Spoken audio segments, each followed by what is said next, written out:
BPL নাকি circus চলছে। আরে ভাই, বাংলাদেশে ক্রিকেট চলছে না সার্কাস চলছে, প্রত্যেকটা মানুষ এই কথাগুলি বলবে। কেন বলবে না ভাবুন। যেখানে মুস্তাফিজুর রহমানকে ভারতের বিসিসিআই বয়কট করেছিল, ভারতের আইপিএল বয়কট করেছিল, তারপর সেই ইস্যু নিয়ে বিভিন্ন মাধ্যমে বিভিন্ন রকম কথাবার্তা চলেছিল। সেই নিয়ে নাজমুল ইসলাম, যে কিনা বিসিবির একজন ডিরেক্টর, সে এমন কথা বললো যে কথা কি তামিম ইকবালের কথার ভিত্তিতে বললো যে আপনারা এমন কোনো সিদ্ধান্ত নেবেন না যাতে ক্রিকেটের ক্ষতি হয়।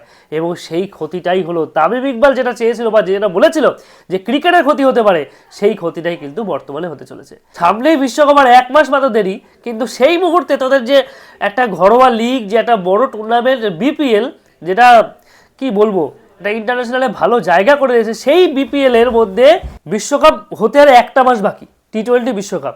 সেখানে বাংলাদেশের খেলোয়াড়রা ছেলে খেলা শুরু করেছে, বাংলাদেশের বিসিবি ক্রিকেট বোর্ডের ডিরেক্টর থেকে শুরু করে সব খেলে খেলা শুরু করেছে, আর দর্শকরা তো উত্তেজনায় ভাঙচুর শুরু করে দিয়েছে।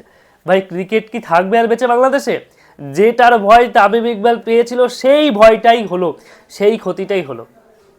আজকে টি-20 বিশ্বকাপের দল ঘোষণা হয়েছে, টি-20 বিশ্বকাপে খেলোয়াড়রা খেলবে, এখন সেটা নিয়ে মাঠ নিয়ে বিব্রতকর পরিস্থিতি। মুস্তাফিজুরকে বিসিসিআই খেলায়নি বা বিসিসিআই বা আইপিএল এর টিমে রেখেলেই বার করে দিয়েছে, তার ফলে আইসিসি কমপ্লেন, বিভিন্ন রকম ইস্যু চলেই যাচ্ছে প্রায় 1 মাস ধরে। 1 মাস তো প্রায় হয়নি, মানে লাস্ট 15 দিন ধরে এই হচ্ছে অবস্থা। আর এখন একটা দারুণ নিউজ কি, যে বিপিএল নাকি পুরো অনির্দিষ্টকালের জন্য সাসপেন্ড।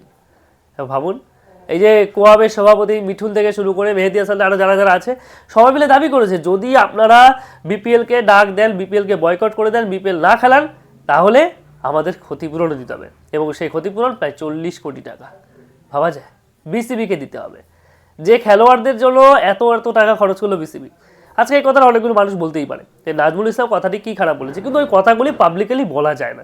ওটা আমাদের মতো সাধারণ মানুষ, কোনো ইউটিউবার বলে, কোনো সাধারণ পাবলিক বলে মানা যায়, কিন্তু তিনি একজন বিসিবি পরিচালক। ভাই, নিজের প্লেয়ারদের তো সম্মান করা উচিত। হ্যাঁ ভাই, তোমরা ভালো করে খেলো, তাদের সামনে বসে একটা ভয়ঙ্করভাবে কথা বলো না, তোমরা খেলো, তোমরা কিছু করো, না হলে আমাদের দেশের সুনাম হচ্ছে না, দেশের বদনাম হচ্ছে, এই ধরনের কথাবার্তাগুলো অবশ্যই বলা যায়। অভিভাবক তো অভিভাবকের মতোই হবে, কিন্তু সেখানে এই ধরনের কথাবার্তা বলা খেলোয়াড়দের প্রতি সত্যিই আত্মসম্মানে লাগে।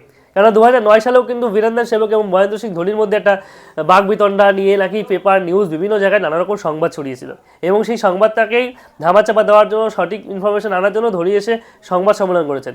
আজকে কোয়াবের সভাপতি থেকে শুরু করে খেলোয়াড়রা, মেহেদী হাসানরা সবাই কিন্তু বিপিএলকে বয়কট করে, ক্রিকেটকে বয়কট করে, ওরা বলতো হ্যাঁ আমরা ক্রিকেট খেলবো, ক্রিকেট খেলার পরে যদি এই জিনিসটা না করে তাহলে কিন্তু আমরা পরবর্তীকালে বয়কটের ডাক দেবো, বলতে পারি। বিপিএলটাকে পুরোপুরিভাবে বন্ধ করে দিয়ে আমার মনে হয় না ক্রিকেটারদের এটা করা উচিত হয়েছে। আবার যদি দেখা যায় নাজমুল ইসলাম যে কথাগুলি বলেছে এটা ক্রিকেটারদের স্বার্থে তাদের গায়ে লাগেছে, এবং সেটা স্বাভাবিক। তারা খেলছে, তারা চেষ্টা করে যাচ্ছে, তারা যে বলছে আমরা চেষ্টা করছি না, তাদের সাধ্যমতো চেষ্টা করছে, তারা পারছে না।